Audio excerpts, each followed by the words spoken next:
Hey everybody, this is part 2 of my episode with Taria and Cory from What Else Is Going On, or WEIGO. In this part of the episode, I just want to give a little bit of a disclaimer / trigger warning.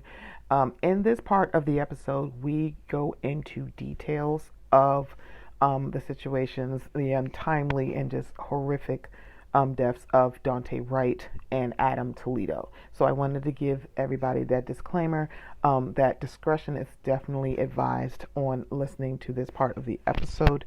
But I wanted to give you that heads up. Okay, here's part 2. But the other thing that came out was going on between the ladies of Atlanta.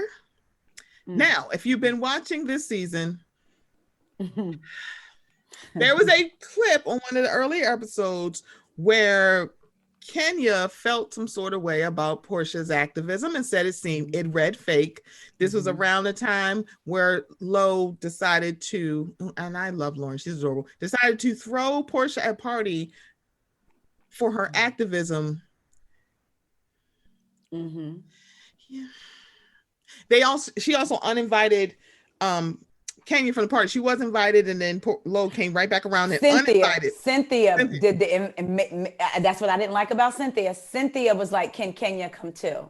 Yeah, and Lauren said yes, and then she came back and then said, "Okay, so Kenya can't come." Like, they literally had the clip of Kenya putting on makeup to go, and they were just like, "Do y'all know about this? Do you know uninvited?" Did you know the tea about that though? Let's talk about production setting people up. Lauren uninvited her that same day. That's what I'm saying. I was just like, wait, she made it like, they made it seem like it was like right before the party, but it was the same day. So it's a lot of like, y'all doing some shitty ass. Y'all playing with these black women. Yeah, y'all need to stop. A lot of Black Lives Matter celebration or what have you, or honoring Portia. Y'all gonna do that? It was just like, what is going on here? So okay, see, there she go. Here she go. So the thing about it is that the editing on this season is really hot garbage. It is basura, and I'm tired of it. So apparently there is something that happened within the ladies. So if you remember last summer, Candy Burris was doing a lot. So not only are we're marching for Black Lives, we also are still we were still at the height of the pepperoni pizza. So she was having like drive-throughs, and that clip was shown where they would give people like supplies and food and everything. I think they were trying to like do something so they could wash their clothes. So there was a lot that Candy was doing behind the scenes. And then she would just do stuff and say, "Hey, this is what we're doing, this, that, and the third." Portia and Cynthia decided to get together and have pop-up shops for Black businesses. I think there was a COVID scare, and then, Portia got off of it. But as you can see from the clip, it looked like it was supposed to be us, but it really looked more like a Cynthia event. So I don't know what the dynamic is there, whatever. But then you saw Portia Luther King was born, and it got really weird for me. Because I'm sitting here like, so I hear y'all when y'all say it, but please stop acting like she is not Hosea Williams' granddaughter. I'm like, so Hosea Williams' granddaughter is playing in y'all faces. Because I'm like, there's no possible way Hosea Williams didn't fucking tell you about the civil rights movement, bitch. I know you are not sitting here with me with this. Get away from me with this. I know you fucking lying to me.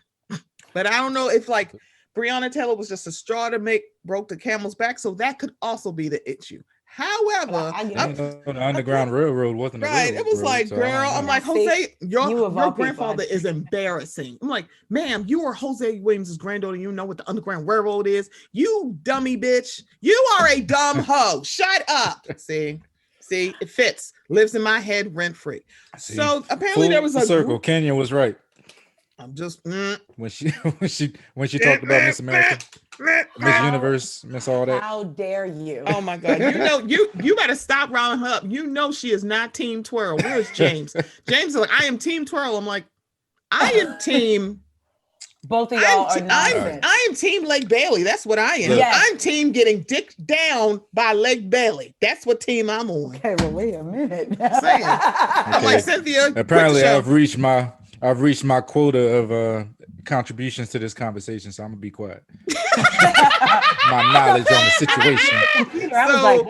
So you're like, wait a minute, Reese's quota for what? But you got minutes left. So apparently there was a group chat where everybody's doing little things behind the scene. Candy went to Bravo to say, you need to diversify your rooms. You need more people behind the camera. We need to do more stuff out there. You need to hire more people. So she went to the head to do stuff. So she told her castmates, including ex-castmate Nene Leakes. Apparently, I have no idea when these dates are taking place, because I'm thinking it was in the middle of contract negotiations, so had to be Monday. Right after, like in May or June, right? Yeah. So it had to be around there. It had to be sometime in the summer, maybe June or July. Yeah. Because the fight happened at Todd's birthday, and I'm gonna get to when his birthday was. So then you see the lives that Portia was doing for some odd reason, but then you saw Race in America, which was on the regular television, and I feel like they plucked literally every damn near black person on Bravo to come to this shit, and Gina and Bronwyn and Leah. No, I was gonna say Leah. Yeah, because I think Gina was there too, which I was like, I'm surprised by that, but I'm not surprised because I've seen a few of those clips. She grew up around black people. Black people are her. Yeah, you know, she's the one who invented streetwear, and I was like, so she's the one who would like a word. She would like a word. Carl Kanai would like a word. We would like a word, bitch. Wow. You didn't invent shit. Shut the hell up, your flat ass. Leave me the fuck alone. She assaulted a police officer with a water bottle, and because of that, the police officer slammed her on the ground, and she won $75,000. She broke part of her teeth, right? Part of her teeth. She assaulted him with a water bottle. His force. That is actually brute force. Y'all, this is actually assault. That's assault. She should be in jail, but she was like, oh my God, we can't be hitting the white people. We just hit the niggers all day. We can't hit the white ladies. Okay. As opposed to Sandra Bland, who ended up dead because apparently she didn't use a signal, and then the next thing you know, she's dragged out of her car and she's dead. What, 2 days later, 3 days? Okay. Go on. She died of natural, bitch. Like, anyway, no, we're not going down Sandra Bland lane, because nope, I'm gonna go there and I'm gonna stay there like it's a sunken place. Sink. No, I can't. Anyway, so I didn't watch the movie. Go ahead. Yeah.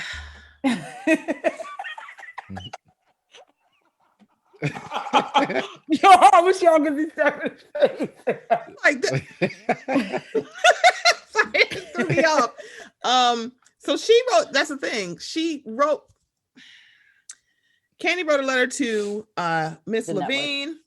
And so she wrote it, and she had a bullet list of stuff that she wants to change. When she gave it to her castmates, they're like, why are you not including us in this, that, and the third? Dog got hit by a train. And I need y'all to divest from thinking activism is one way. Activism is protesting in pepper spray like Miss Portia. Also activism, using your platform and your clout and your power at that network to say, bitch, change some shit or I'm out. I don't think she said I'm out, but that's the thing. Candy could actually do that. Yes, she could. She can actually go, either change it or I'm walking away. Hence why Phaedra still is not back on Atlanta. Thank you. You think this, like, that's the thing. If her and Portia didn't get cool, or she didn't just let that shit go, Portia wouldn't be there either. Candy said, if poor Phaedra comes back, I'm out. And they never let Housewives. Notice, and Kim ain't back on Atlanta either. After that one little Wimbledon tag team that she got from Kenya and Nene, which made me like, I wish y'all were friends, because God, y'all knocked her ass right the fuck on off that pedestal that she put herself in.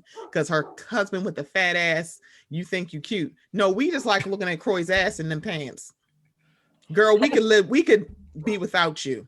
And also her chef. I like her chef. So yeah, but Kim Zolciak is the same woman that sat on that couch and said, find another woman that would sit on the couch with nobody would sit with these other black women. So yeah, so for anybody who didn't realize, everybody's like talking about all black franchises of they bring up Atlanta and Potomac. Let me just say this. Somebody told somebody they couldn't get that green lit with just all black women. Hence why the fuck Kim Zolciak was there. They wouldn't do all black. Wow. Married to Medicine didn't start all black either, because they had Carrie's Crypt Keeper ass there too. They were like, we got to throw a black, we got to put a white woman somewhere. They ain't saying it in all those terms, but baby, we see the gag. And I want y'all to understand, y'all saying when we talk about diversity, the first thing y'all say is, well, Atlanta needs diversity, and so does Potomac. I'm gonna be straight up honest with you. I don't think I want diversity anymore, because now what we have is y'all's idea of diversity is throwing a Black woman into all white cast. They did it with Beverly Hills. Mm-hmm. They're doing it with New York, and you did it with Southern Charm, Leva, a woman of color, and leaving the burden on them to explain they to them. They did it in Dallas and for Tiffany Moon. I'm like, Tiffany. Stop inserting a person of color to educate these white people who are grown-ass people who got phones and Google. Google's and the free. Audience is jumping on the woman of color, saying that they're bullies. It's like, how dare you, Leva? What are you doing trying to educate this racist ass? Her last name is Calhoun. Yes. The fuck? Are y'all fucking, you do realize, I was like, Calhoun, that name sounds familiar. Y'all, there's a woman on Southern Charms whose great grandfather was, what's his name? What's his first name? Something Calhoun, but he was the vice president and was in favor of slavery. Mm-hmm. And she's on Southern Charm, not knowing any of this. Right. When you learn about that in history. Mm-hmm. It's like, baby, I was like, her last name is Calhoun. Why? She's like, I didn't know. You didn't. It's not that you didn't know, Danny. You didn't want to know. And it's like, I like Danny, but please don't. Catherine. I had no idea. No, Danny is the one said I didn't know anything about her family. Right, Danny did. Yes, and I was like, Danny, it's not that you didn't know. There's a difference between not knowing. You didn't want to know. And better yet, why would you even go look for it? You don't need to. It don't affect you. Right. Yeah, so fuck y'all. So then, fast forward to Todd's birthday party. There was a confrontation. So Todd Tucker is a Leo. His birthday is August 4th. So the confrontation happened in August. Okay. So the first scenes of the season should have been at Todd's birthday, but they cut all that shit out. So according to Portia, it was a productive conversation. And then when Kenya joined, it became an argument. And 9 times out of 10, the reason why it becomes an argument between two people is y'all don't fuck with each other, and that you were like, what the fuck is she doing over here? Get the fuck out of our conversation. Yeah. That's how this is going to go. So that was all cut out. But they didn't cut out when Kenya was questioning her activism. And it was because of that scene they had. It was because of what happened. And because she saw the clips too, because I have a feeling Cynthia Bailey Hill was in that group text, and Cynthia told her about what happened if Kenya wasn't in the group text. So real quick, Cory, just to make sure you understand, and the listeners, when Stephanie was saying, so basically when Candy went to the network. Calling me out. I was you just called yourself I'm out. Following, girl. I know what's happening on the internet. I listen to I know who John Legend is. I listen to him on the iPod. See, that's what just happened. Yes.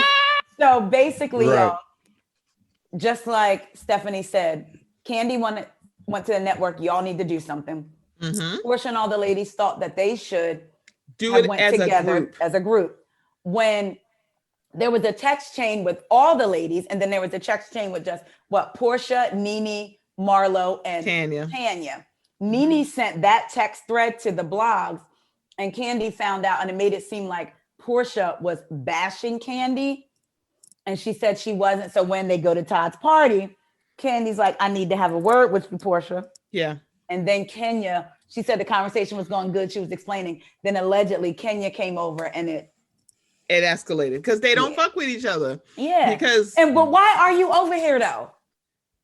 Why? If me and you, Stephanie, are having a conversation and Cory knows what it's about, but see, I know Cory, so he wouldn't come over unless it got escalated. He's not going to come over to escalate.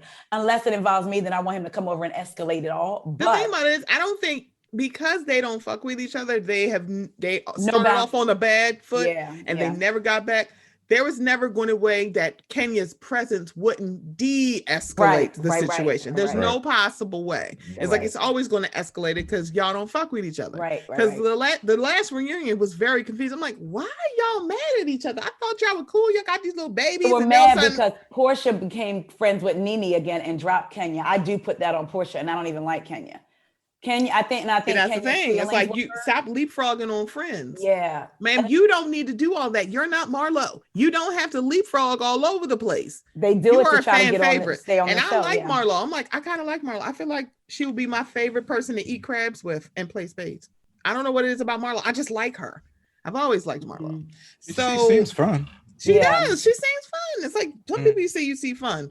So apparently that then the thing about it is the fight, quote unquote, it's not being shown. And so in the article, it's alleging that Portia said that, she said Portia got the thing scrubbed, and because we as Black women should not be arguing on a show about Black man's lives matter. Now, in the clubhouse room for Club Bravo, I mentioned this point that I understand what she's saying. I really do. Me too. However, it makes me think about W.E.B. Du Bois and Booker T. Washington. Oh, they did not fuck with each other the long, short way ever. They fucking hated each other, if I'm not mistaken. Y'all don't know that. We didn't know that. It's like, I'm like, they didn't fuck with each other. So they had fundamental differences on what they think revolution should look like, what it should look like for equality. But you didn't really know that, but still, there's context to that. Yeah. Also, Dr. Martin Luther King and Malcolm X had very fundamental differences of opinions on how we should look.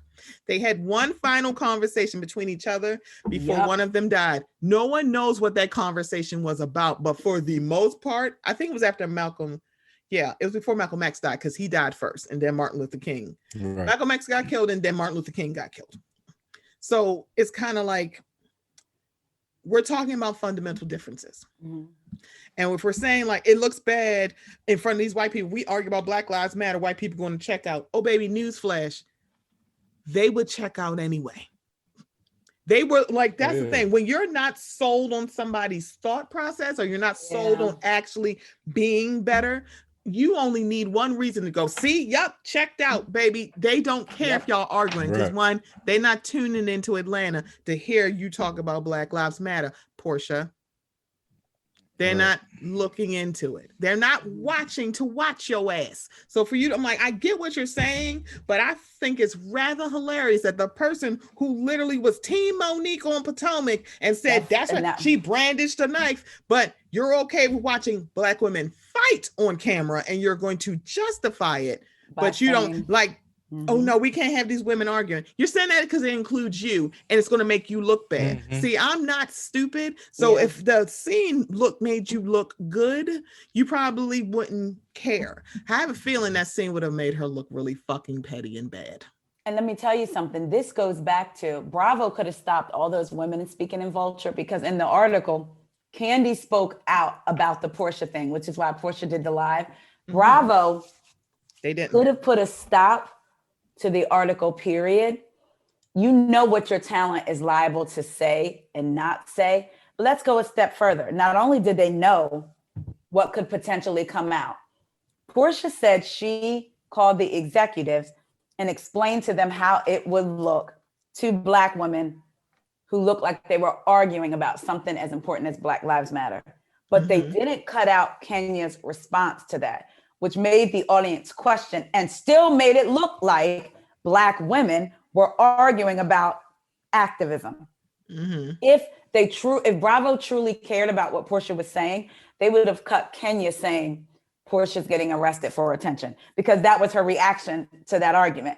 They cut the argument, left that in there about Kenya, and allowed them all to do this interview. Also, Andy Cohen himself has said multiple times, I've heard him. None of the wives have the power to call him and get a scene taken out. Let's go to the Real Housewives of Beverly Hills, when it was revealed that one of the women used a surrogate. She hadn't even told her kids yet, because the therapist told her, don't tell your kids till they were 6. One of the other wives says, we all know you used a bleep, bleep, bleep. They didn't cut the scene and it came out what she said. She didn't want that aired, but they aired it. Why all of a sudden now are you, because Portia admitted, she said, if I've worked hard enough and established myself to be able to call a producer and get something taken out, oh well. So why it's just interesting to me. But we're going to get to that. Is the particular fight. We're going to get to that because Portia Luther King is playing in people's faces. But with Bravo is playing too. This is the fight. It's the editing. It's the editing. It's like it's whack as hell. It's like, why are you keeping in what Kenya said? If you're saying, if you're editing saying this is a bad look we're going to take, you should have took that out. Thank you, because it's not about just making Kenya look bad. Now it's making like everybody. It makes Kenya look bad, but it feeds into the villain edit that she understands the assignment and she signed up for the assignment. She understands, but it makes her look bad. And I will say this: I am not a team twirl person. I am not.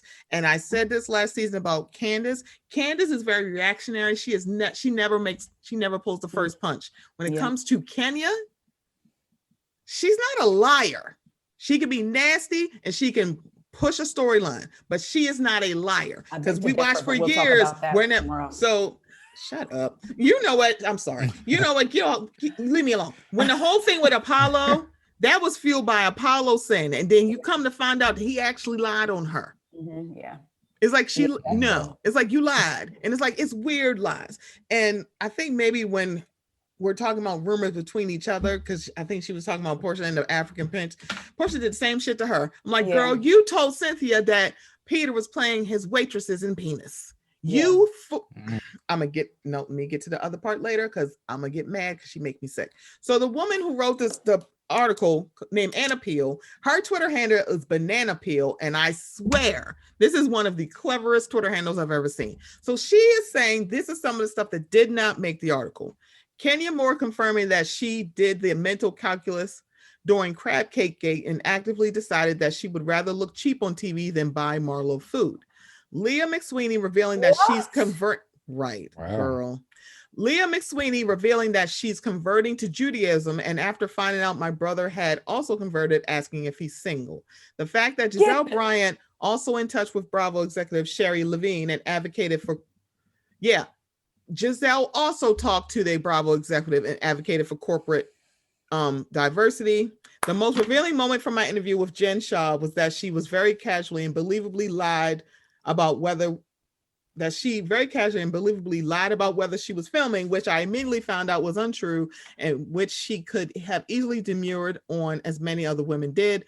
Kyle Richards said of Lisa Vanderpump, she was kind of like the villain that people didn't realize for so long. And so were you. Go ahead. If you want a sense of Bravo, had Sherry Levine's vibe, which is very liberal arts professor. The only former housewife she is in contact with is New Jersey matriarch Caroline Manso.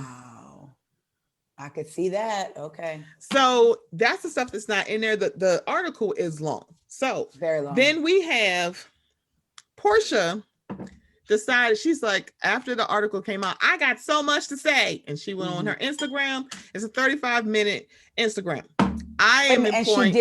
She did not give, the article reached out to Portia for comment. Here's where her mistake was. She did not give a comment. She said she was too busy mommying. She said she was filming and she was mommying. Yes. So this is where I'm like, Portia Luther King, you need to stop. One, you're saying you didn't have time to maybe 15, 20 minutes to give a statement, but you had 35 minutes to speak on Instagram, but you also had time to set up your little ring light, put on your wig, and beat your face. I think that's probably about an hour and a half to 2 hours that you had to get ready, including the 35-minute talk. Bitch, I know you fucking lying to me. It's like, girl, what are you doing? Right. So I am not telling, I'm like, her live is on her IGTV. If you want to see it, there are clips on all over, but I implore y'all to watch Rodney DeVoice's video on this. And it was just like, because he played clips, because here was the thing. She said that the article put things in there that was portrayed as facts and are not facts. She is saying that she did not call the producers to get a scene taken out. But then she proceeded to say, I contacted the producers and told them about the scene, and maybe we shouldn't show it because it makes Black women look bad. So you did call.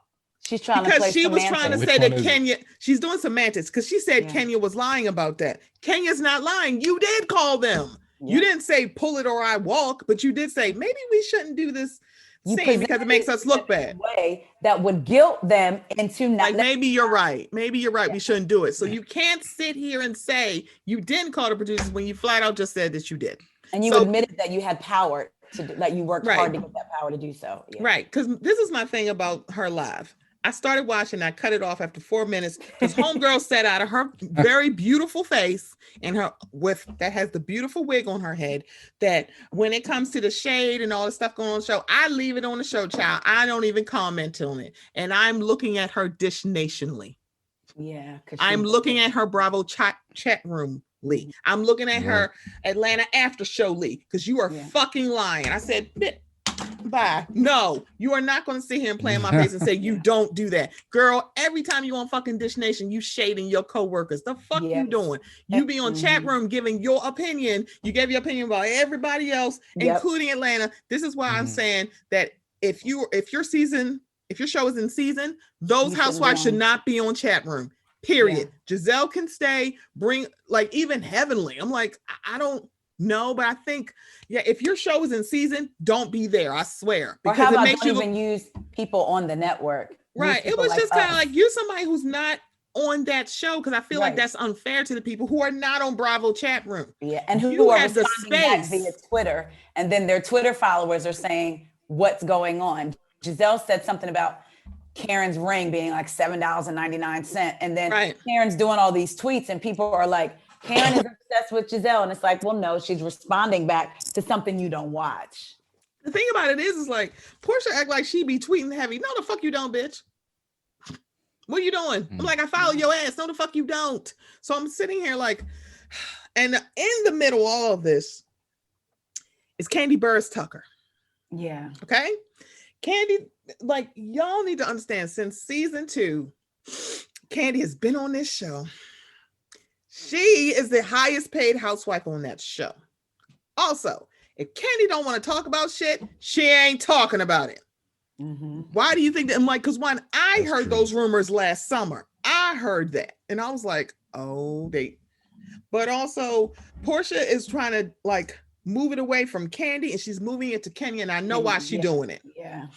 Because please do not get Candy mad where she gonna cry. She will fucking beat your ass because you, Portia Williams, are the reason that people were calling her Pill Cosby. That is why you treading really lightly with Candy when you're moving it to Kenya. I'm like, Candy's the one who wrote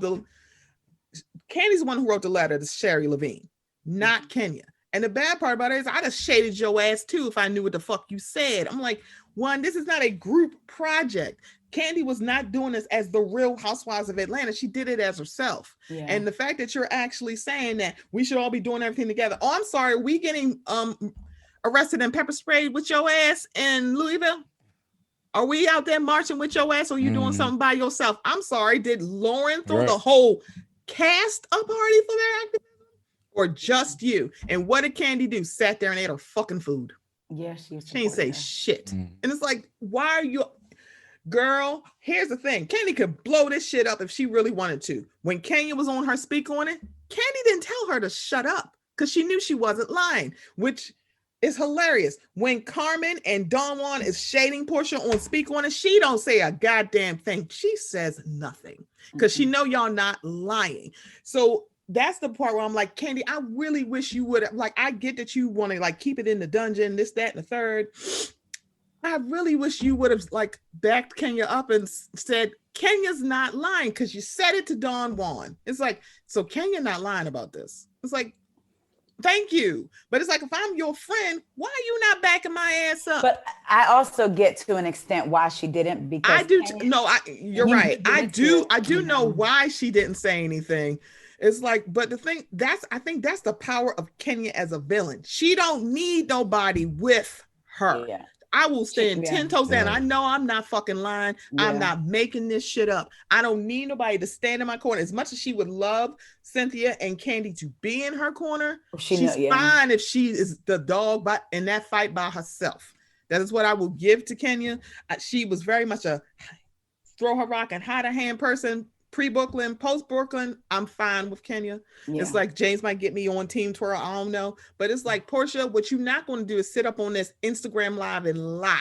Because now it's like we have Kenya's truth, we have Candy's truth, we have Portia's truth, and somewhere in there is the actual truth. And the bad part about it is Candy could actually fix this and they would believe Candy. But because a lot of people don't like Kenya, they're like, no, you're just being a hater. I'm like, I feel like the only person that she was truly like unfair to, I'm being very frank, Kim Fields. Absolutely her. I was like, girl, you need to leave her the fuck alone. She looked like she'll beat your ass. Yeah, she got upset. I think that it'll come out at the reunion only because, did you see the clip? Candy was on Fox 5, and like you said, Candy won't just come out and bury Portia. That's not her. But if somebody asks her a question, she's not going to do it. Yep. If they ask her a question, she'll answer the question truthfully. Right. Remember when Marlo said, have you known Portia to lie? And Candy said, in the years that I've known her, yes, she has lied. She said, have you known Portia to be a liar? And she said, yes. In the years that I've known her. That was interesting. Why would you ask Candy? You know she's going to say, yes, I have known. Well, she literally said, I tried to drug and rape her. On Fox 5, and I don't know if it was Atlanta's Fox 5, the host said to Candy, so basically mentioning the article and Portia's Instagram. And she said, I don't know why she did that. And so the host said, so it came as a surprise to you? And she said, well, no, here's the deal. And she went and said, so Candy is, if they press her at the reunion about, but I don't know if the reunion filmed before Vulture or after? Yes, they already filmed the reunion. See, then we're not going to get the answer. We're not. Because the article came out after. So that's the other thing. So it's like you saying like, this is not fair. And it's like, you didn't take the time to actually clear your shit up. Why is that? Because you know Candy could just like dispel it. Like, that's not what happened. So it's like, I will give Candy that. It's like, she'd be like, no. Because one, remember that whole shit with that tardy for the party and Kim Zolciak? Yes. If y'all hadn't asked her, she wouldn't have said anything about the money that Kim Zolciak earned. You only bring it out because Kim was talking, not Candy. Candy was just like, yeah, I'm trying to keep this in house and this, that, and the third. And Candy, hence why people didn't know that Portia and Phaedra and her were on bad terms, because Candy didn't say anything. Yeah. And Candy has said before, a lot of people, Cory and whoever's listening, I know for me, I say. He was like, now why am I in it? You see how she just put my name and stuff? I ain't even did nothing. I used to say Candy runs her mouth. She letting everybody know I'm still here. She's like, Cory here, y'all. He ain't fall asleep. But Candy, I'm still here. Candy tends to repeat a lot of things. And I used to even be like, oh, she runs her mouth. But she said something. She said, if it's said on camera, if I said something about Cory on camera and Cory's not there, and Stephanie goes back and tells Cory, it's because it was on camera. So he's going to see it. Correct. However, if it's said in real life, she said she doesn't talk about it. And now looking back over the years, she doesn't. She doesn't talk about things off camera. Yeah, because the issue with the finances for Tardy for the Party, that wasn't on the show. Yeah, Kim didn't pay her. Right. She made so much money. That wasn't on the show. That's why Candy didn't talk about it. And then it's like, you get to the reunion. She's like, you are playing in my goddamn face. You actually think that you should get 1/3 of a song that you didn't even fucking write? Right.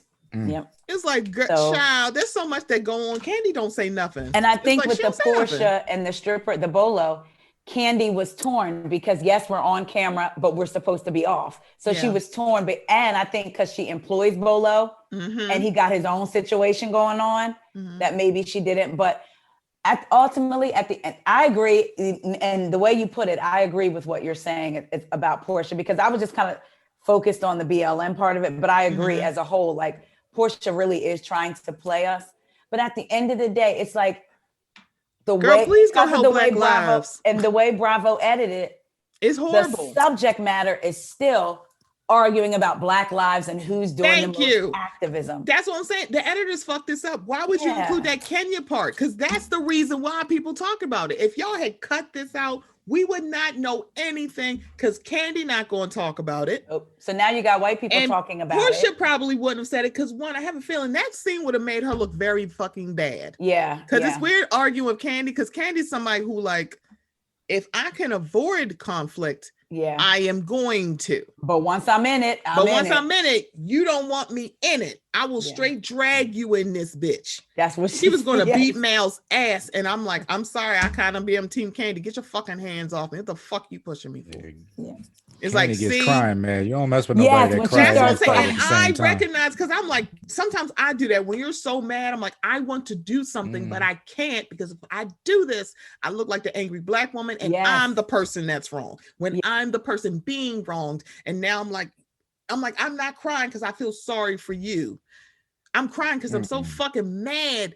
I can't do what the fuck you deserve. It's like, you deserve a punch in the face, but I can't do this on this fucking camera, Kim Zolciak. I will beat your ass in here. I know she wanted to tear the fur off Phaedra. I know she did. Yeah. It's like, I know she did. It's like, how this came from you? I'd have beat you. I'm like, I'm sorry. They would have had to pull me off of her, because I'd have jumped up and beat her ass. Candy has matured. She swung on Tiny when Tiny was pregnant, when they were in the recording studio. Correct. So, she's grown. She's grown up, because she's like, oh, that's her best friend. I have seen her go. And she was pregnant. I get it. It was just like, girl, I'm like, I get it. It's like, and the thing about it is, on the other side of my thoughts about, because of course, Taria knows I do the nuance of things.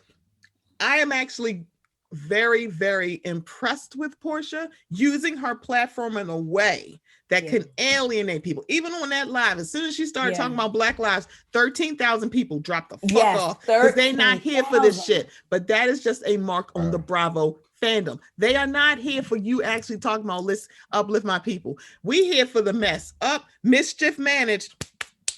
I'm out. Yeah. I'm sorry, Taria, that is also a Harry Potter reference. Oh, I know. Not really, but okay. See, I knew Cory knew what it was. He was just like, I knew it was a reference to something. See, I was like, let me say something. I'm like, Taria, that is a. I didn't know if it was a Harry Potter reference. See, Cory knew. That's why he shook his head, and you're like, I know. Yeah, I've seen it.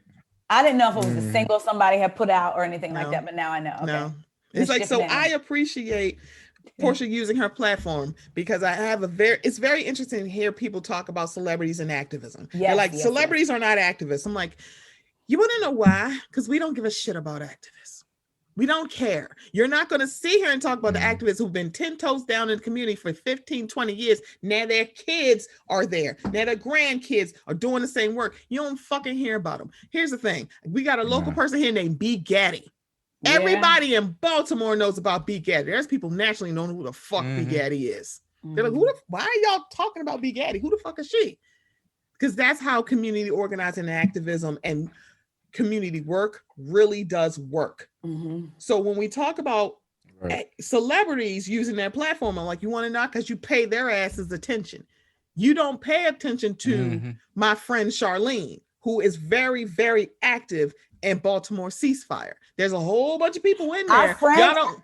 Yes, Miss Charlene, she is 10 toes down for Baltimore ceasefire. Is one of the ones he's involved in that too. His name is Darnell Wharton. He's very that's a friend of ours, and he's very like Baltimore ceasefire all the way. Exactly. Every time she tells me about the week, I'm like, tell me, because I'm gonna share it. Let me know when it's coming. And she always does. She's like, it's coming this weekend. It's coming this weekend. And it's like, so it can't be, we don't pay community activists and organizers attention, but also, why the fuck are these celebrities and these verified folks on the social medias talking about this shit? Because you pay attention to them. Right. Yeah.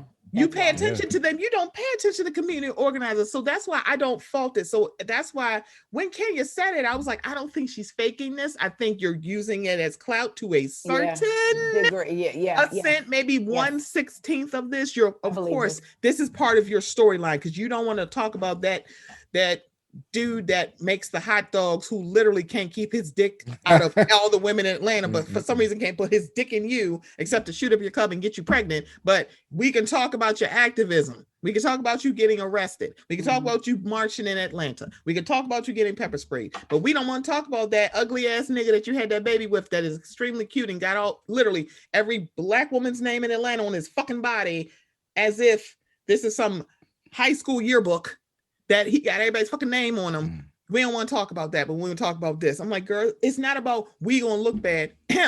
Portia, you will look bad. Baby, I was born at night. I wasn't born last night. It's because you would look bad and not Candy. Candy wouldn't look bad in this. It's like, first of all, why are you doing this? And like, why are y'all involving Nene? For what? Candy's in there when they edit in the reel. She in the room. She's like, what the fuck is going on? She's gonna make sure she come out good. It was like, what? I'm like, girl, please. But I applaud Portia for doing all this because honestly, because the Bravo fandom is so conservative, I applaud her for doing it. Yeah. Because one, we have watched what happened to other people. Sometimes it reads as fake, but I don't think it is fake.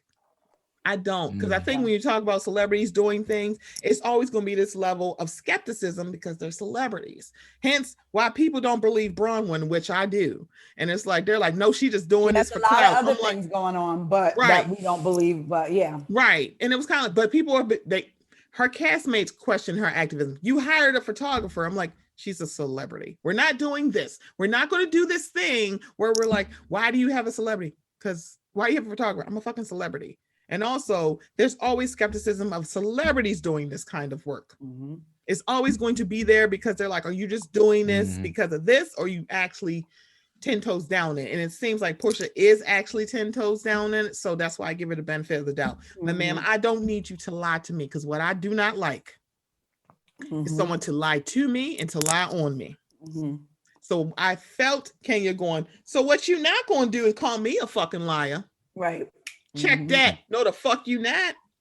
That's why Candy don't say nothing. She don't say that Kenya is lying because she knows she not. Right. I'm like, I don't need you to get on an Instagram live when you just could have contributed to this story. That's all you had to do is clear this shit up and just fix it. You didn't want to do that. Now you got it one-sided because you're just doing an Instagram. Nobody's with you. No one's having a conversation. Exactly. You're doing this monologue about why I am a good person. I'm like, no one's saying you're not a good person. Right. But something smells kind of funny. Something the milk, is not clean. All the buttermilk ain't. Okay, cool. I'm saying, okay, cool.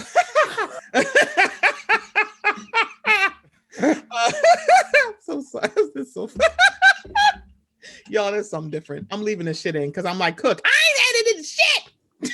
I don't like to either. Cook is like, nope. You don't. Leave it in.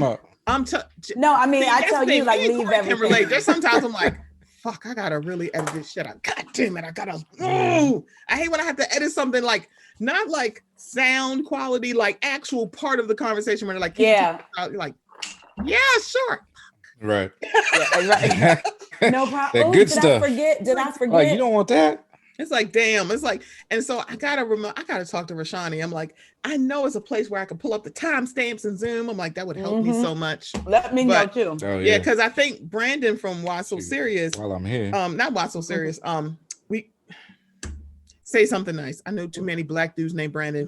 Yes, you do. So Brandon, he does a thing where he puts like sounds in to like when he's editing to give him a notion like, oh, I need to edit it out. He uses like the sound from Price is Right when it's when you like mess up. Oh wow. So he puts it in. So that's why he's like, let me put this in right now to know to edit this out. So that's how he does it. He's doing it. Okay. So he'll use like the sounds like, yeah, okay, let me edit real this cool out. You can Yeah. I was like, if I'm like, I need numbers. I was like, I need actual numbers that'll help me because I like. He still got to know where to find that sound at. Yeah, he got to listen to the whole thing to find it. Yeah, because I think he listens to the whole thing. So it's like, but still, that's like the thing. Like, oh, got to edit this out. I watched the video because I can remember sometimes what we're talking about and where we were moving. So sometimes I'll slide the video about what I think it is, like the video that records with Zoom, and find it that way. Then, but. Yeah. Sometimes I just forget. Child, So don't get me riled up on Portia Luther King because I enjoy her. You make very good. But I'm just like, see, you're not perfect, and I need people's like, we hate Kenya so much that she's terrible. I'm like, so she's not totally right, but she's not totally wrong either. Yeah. It's like the thing about it is like the whole Portia and Kenya thing is always going to be like, it's never going to curl all the way over because they're not going to allow it. Somebody's going to have to relent, and neither one of them are going to do that. Yeah. And so it's like it's always going to be this thing, and it's not the cute frenemy thing that we get with Giselle and Karen. Like, they're only going to go so far, but still they have history as being actual friends. Portia and Kenya do not, so their relationship is not going to be organic. So it's like, I also will say, I think the reason they left Kenya, I think the reason Kenya brought it up, number one, she didn't know it was going to be left in and Portia's was going to be exactly. They didn't know. Kenya is smart, and I think she wanted Candy to speak to it. But Candy was like, why do you say that? Like, if Candy had kept going with Kenya's line of questioning, it wouldn't have mattered about Portia's scene being cut, because naturally it would have came out through conversation. Well, like, when I confronted her at the party, blah, blah, blah, blah, blah. Correct. And Candy not going to do that. And I'm like, Candy, see, you got to, some things you can keep close to the vest. Other things you're going to have to just tell the truth. I heard somebody, and it actually Dr. Jackie, and she didn't stick up for Simone. I know you probably saw Married to Medicine last week. And one thing I like that she said in my mind, she said she doesn't want either party hurt, so she won't speak up. But then you're hurting the party that's actually right. Correct. So you are hurting somebody. So if that's going to be the outcome anyway, then at least stand up for the party that's right. Correct. So it's kind of like, Simone. That's another conversation. Yeah, let's go into high key. You would have thought this was high key, y'all. It's not. I thought it was, but like, let me tell you something. Portia overcooked my grits. I'm like, I don't like liars. I don't like you lying. We'll fly through high key. Yeah. So first thing in high key, and there definitely will be, I will have a trigger warning. I gotta bring out my back scratcher. Stop laughing at me. Oh my God. See, I needed the levity before we get into high key. See, it's nice, just so you know, you'll probably cut this. It's nice to have a third person, because if I have to run to the bathroom, I know Cory can carry the conversation. And if he got to run, now, Stephanie, you can't run. I know. I'm like, can I go? No, the fuck you can't, bitch. This is your show. Oh, damn it. So high key. Then I'll be playing, if I was there, then I'll play that Jeopardy music. Dude, oh yeah, right. While you gone. In the bathroom. They'd be like, see, I know where to edit. There it is. You see it? So first, no, he would leave it in. Stephanie went to the bathroom. I'd be so here for that. I'm good with that. I'm like, I'm good. So high key. We're going to talk about Adam Toledo. Yes. Sidebar. There is a video of what happened to this young man floating on the internet and on the timelines. I follow a diverse group of people. However, I've never seen that video, and I'm kind of glad that the people that I follow don't retweet that shit. Yeah, I am imploring y'all. If we know there's a video that basically shows that the cop did, we are good with just knowing. You do not need to put this on the timeline. Please stop doing this to us. Please stop. Because it plays without you even, like, it's like, no, like, don't damn, like, why are you showing the video? Yeah. If you're showing like photos of the killers, like who are doing these massacres, for me, I'm like, fine. You're not showing me what they're doing. Exactly. I don't need to know this. Yeah. Nobody does. And because I'm like, I still remember where I was when I heard the verdict of Trayvon Martin. I remember I wasn't even sitting on the couch. I was sitting on my living room table. I have a really big wide coffee table that I absolutely love. I sat there and cried. And I was just like, this is so not right. This is not fair. And it's like, that little boy did not deserve to die. We were at church, Jamal's church. And I remember coming out of the bathroom and hearing in the hallway, and he immediately wanted to go into prayer.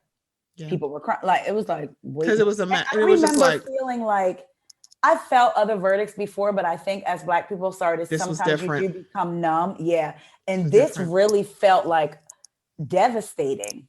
I was like, he's a little boy. Y'all literally try to make it seem like, well, he looks like a grown man, but he's not.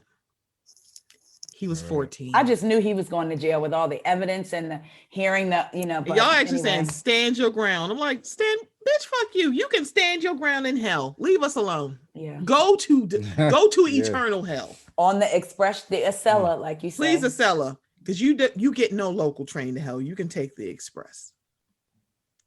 Okay, so we're going to talk about Adam Toledo, 13-year-old little boy. All right. So this young man,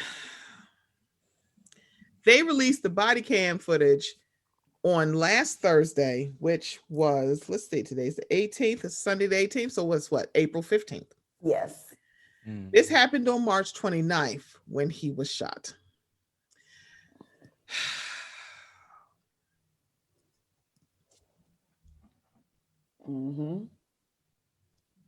This is 2:30 something in the morning. So this is the timeline.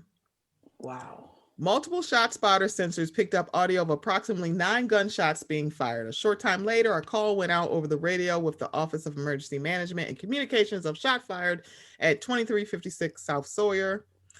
2:36 a.m., the first of 2 911 calls provided by COPA was placed. The caller said they heard 6 or 7 shots in the 2300 block of South Sawyer. I'm hearing a lot of commotion right now. 2:37, a second of the 2 911 calls was placed. I just heard gunshots coming from Cermak and Kedzie.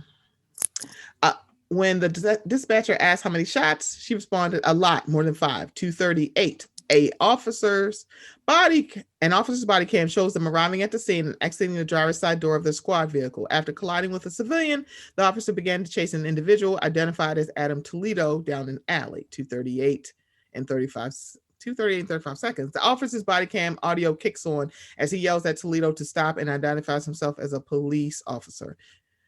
Again, same minute, 2:38, 39 seconds. Toledo stopped at a gap in the fence. The officer yells at him to show me your fucking hands. Toledo turns around towards the officer and begins to raise his hand with the officer yelling at him to drop it. A single gunshot is fired and Toledo falls to the ground. 2:39. That is 1 minute. Toledo is seen briefly trying to get up and then falling back to the ground. The officer is heard on video asking Toledo where he was shot while still requesting a medical kit to seal the wound to enable CPR. 2:40, the officer reports that Toledo does not have a pulse and seals the wound to begin chest compressions.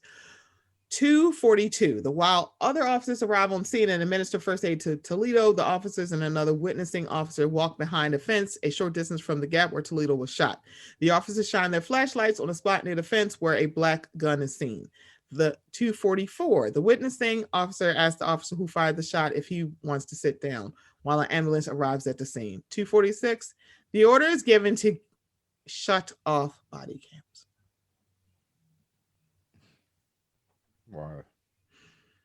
Why? Did they stop trying to resuscitate him? Fucking 13 years old. And 13. When an officer says drop your weapons, that means they have to give you time, right? Otherwise, they wouldn't say drop your weapons. So it seemed like he had already thrown his weapon. Yeah. Mm-hmm. He had thrown his weapon, unless the officer missed it. He threw his weapon because when he turned around and put his hands up, he didn't have a gun. Right. And the officer had to walk behind the fence to find the gun. So like you said, it seemed like he had already got rid of it. I can't even get over the fact that you tell a kid 13. To put their hands up and you don't give him a chance to put his hands up. Exactly. Yeah. And I wonder if they knew he had a weapon, saw him get rid of it, but used that as the excuse and said, drop your weapon, knowing that he had gotten rid of it. Because the gun would have been next to his body. Correct. And it wasn't. It was behind the fence. I don't even want to hear their fucking explanations as to why. Because I don't give a fuck what it is. Literally, that's less than 10 minutes. Y'all ended this little boy's life. Mm-hmm. Did you see, I posted a video, I showed it to Cory, of a white man being stopped with a loaded gun on the seat next to him. He told the officer, I will shoot you, when the officer was telling him to get out. Mm-hmm. Drew their weapons, and the guy was telling the officer, basically, this is unconstitutional. The officer put his gun back in his holster. He had a loaded weapon next to him and said, I will shoot. Yeah, that's because he told him to put it away. He said, put your gun away. Yeah. He said, put your guns, whatever. Y'all would have shot a black man dead. Y'all would have shot any non-white person dead. I've seen a video, broad daylight, man with a machete Yes, I was telling Cory about It that. didn't even occur to y'all to shoot his ass. This man literally was brandishing a machete, not a butter knife. Shout out to Candy. Shout out to T Monique. It wasn't a butter knife. It was a fucking machete. And y'all shot this little boy. And it just sent me back to Tamir Rice. Yes. Like y'all, like, oh, we were doing the right thing. You timestamps don't lie. Right. Seconds. And y'all ending someone's life. Someone who is running away from you. Not running towards you like this is like a zombie apocalypse. No. Away from you because it's 2:30 in the morning and some random ass person is running up because apparently they were trying to apprehend a 21-year-old. I have no idea who this person is that was with him. Don't care at this point. Wow. Mostly because that 13-year-old boy is still dead. Right. So it doesn't even He's matter. still dead. And I bring up his race not because I choose violence. It's more of this little Hispanic boy is dead. Yeah. When when Black Lives Matter talks about police brutality, please understand they talking about it for everybody. Yes. Yes. Everyone. Mm-hmm. A white boy got shot unarmed by the cops. Black Lives Matter was in that city marching for his little ass. No dapple against the pipeline. They were there. Please leave us alone. Stop thinking like we're like it's not just and it's not only. We're saying it because for some odd reason, we can't just walk down the street. We can't just do what little boys do. Like, well, why was he up at 2:30? The world is closed and he was. Shut the fuck up. Yeah. Leave little kids alone. And the bad part about it is this is why we're saying no reforming. Literally burn this shit to the ground and build something else. Because the foundation it's on is slave catching. Baby, don't do this. It's like you didn't build this on good ground. Y'all literally started this because y'all were tired of slaves running away. Right. So it's like y'all not protecting us. You protecting white people and enforcing rules on us. That's different. You're not there to protect us. You're here to protect white people from us. You always have been. That is the foundation. So if you don't like the song that we singing, baby, find a better remix. Get like Taylor Swift and re-record this shit if you don't like the way we singing it. Right. Pick something else. Because one, y'all dead ass wrong for taking this little boy.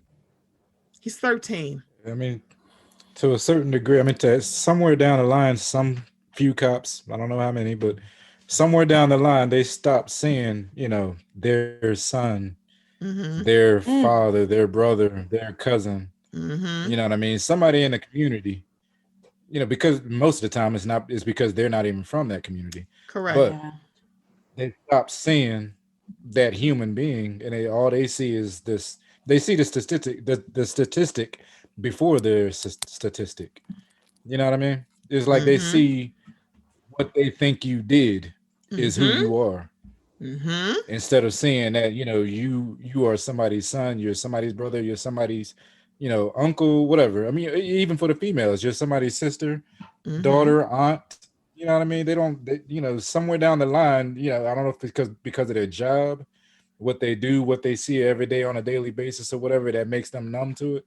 But that's the problem. You know what I mean? Before you pull that trigger, just realize that could be your son you're shooting. That's your 13-year-old that's running away from you. No, they don't. They see is the statistic. He has a gun or somebody just got shot. Correct. There was something I just watched on the news, something I just watched on Facebook today, a clip where they called in about a domestic violence report got called in to an address.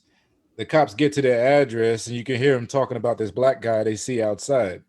Long story short, the black guy was just taking his trash out. He had nothing to do with the domestic call. It was like a duplex or something like that, or some kind of apartment building. But soon as they saw the black guy outside, they immediately thought to themselves, "This must be the person that must got be called up to in." no good. Yeah, so they harassed this dude, put him in cuffs. He's asking, what are y'all arresting me for? What I do? I ain't do nothing. Y'all talking about somebody else, but they ain't trying to hear. All they hear is the call that got called in, and they see a black man. So he must be the person that fit the description. Oh, it turned out him. The guy wasn't even black. The guy wasn't even black. The guy was white that they called the domestic violence. Oh my gosh. But they harassed this dude. They took him down to the precinct anyway, because now he's resisting arrest when they should have never tried to arrest him in the first place. So even after they found out he wasn't the right guy, they still took him and his girlfriend, because his girlfriend came out trying to actually, this wasn't even on Facebook. This was on the news I was watching. His girlfriend came out to plead the case for him. Now that should have put 2 and 2 together right then, because the girlfriend was the one that called in domestic violence. Right. But this girl is out here saying, what did he do? He didn't do nothing. But then they ended up taking him and the girlfriend down. Now they got to fight it in court, which they should beat it. But for resisting arrest. For resisting. And tell me what I'm doing, and they don't ever say it. Go ahead. Last point I'll make on this is the whole time they dealing with this black guy, that was the wrong guy. The white guy got away that they were there for in the first place. So it's crazy. And he was just taking out his trash. Correct. He was taking his trash out. Like, and well, I mean, I just so this this type of stuff we dealing with. They don't see, and it's like our kids aren't safe. Yeah, we're not humans. It's like we're the animals, and all the white people are humans. But the fact that listening to this and you're getting offended, please do not look at us like we're making this shit up. Yes, yeah. I mean, go ahead, Taria. No, I'm just like you said, if you're listening and get offended, the man was taking out his trash and was approached by cops. Of course, you're like, what did I do? If they're trying to why are you running up with me? I'm just putting the trash in the damn can. What? And our natural reaction is to turn around and be like, yo, like, well, stop. What are you doing? Why are you touching me? I'm not doing anything illegal. Is it illegal for me to they could have very simply, it was 2 guys from the jump. It was 2 of them. They could have very simply said, all right, well, sir, if it's not you, can you just wait right here while we go investigate? I'll leave one guy with you, and the other guy will go find out what the call is, just to make sure you're not, don't even touch the guy. He doesn't need to be in handcuffs. Actually use communication like a person. You don't want to treat black people or any non-white person, we're being completely honest, like they're people. It's like, I don't have to explain it to you. I'm like, when the fuck you're on my property and I know I'm not doing something wrong, yes, the fuck you do. Right. You need to tell me what the fuck you're doing in my house. It's crazy. No knock warrants need to be abolished. Period. There's no fucking way that you need to knock on my door at 2:00 in the morning. I got a no knock warrant. Is there a reason why you're not doing it at 11:30 in the morning? Right. And somebody could be walking and go to the bathroom, and then now they're dead. Somebody bust down your door at 2:00 in the morning, and you are a registered gun owner. I'm shooting your ass too. It's like, wait a minute. It's 2:00 in the. What the fuck are y'all? It's 11:00 at night. Why are you banging on my door at 11:00 at night? You probably be asleep. You're gonna be home. Yeah. It's like fuck. But they don't understand that at that point, you're not. It's like fight or flight at this point. It's somebody breaking in my house. Right. Yeah. Even if you're wide awake, Cory, sitting on a couch watching a movie, you're gonna react. If you're asleep and woken up out of your sleep. It's like, whoa. All of a sudden, my daughter adrenaline pushing. Cory, my daughter will come in and give me a kiss, and I guess it's a fight or flight. I'm like, he's like, Taria, I'm right here, sir. Ma'am, what are you doing? Like, excuse me. That's such a common occurrence. Listen here, Punchy Brewster. What are we doing? You heard them? That's such a common occurrence. They become numb. My body's always in flight mode, I guess. Like, what? Who that? Who there? Who wanted with lean? Good night to you too, mother. All right, bye. Won't do this again. Exactly. I'll see you tomorrow when I do it again. Anyway. Pretty much. But Adam Toledo is just, I'm gonna see what y'all gonna do, because here's the other thing about dash cam footage. They don't put that out right away. No, they don't. This is from March 29th when y'all did this, and now we're hearing about it the second week in April, which it's not that long, but still long enough. Like, wait a minute. Why are you waiting until after? Long enough for them to get their story right. Right. Yeah. It's like y'all did it with the Army Lieutenant Nazario. Yes. It's like y'all like, oh my God, we fired him. This happened in December. Why are we hearing about it now? And now y'all want to get rid of him. Yep. Because of public outrage. I'm like, if he did something wrong in December, you're saying he did something wrong in April, that means he did something wrong in December. Why the fuck is he still in your force? Now. And, okay. So last story in high key is Dante Wright. For everybody who doesn't know, Dante Wright was 20 years old. He was pulled over at a traffic stop. Apparently, and this is also in Minneapolis.